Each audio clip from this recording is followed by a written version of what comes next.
Hello and welcome to the unpacking of the SanDisk Extreme SDXC UHS-I card. This is a ultra high-speed card that comes with a capacity of 128 gigabytes and a write speed of 150 megabytes per second.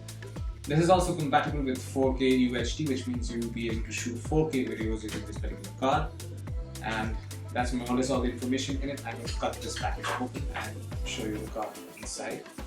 There you go. This is what it looks like. This is the card. It comes with this protective case as well. This is a great addition. You don't have to carry this entire package around, and you will not lose it very easily.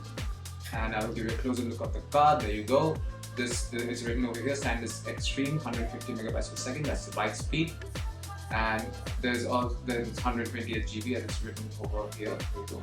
And this is the lock mechanism right over here. So the idea is that once you've done recording, you can lock this card in, and no one will be able to write over it after that.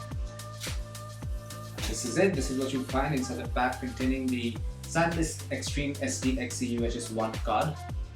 Thank you for watching.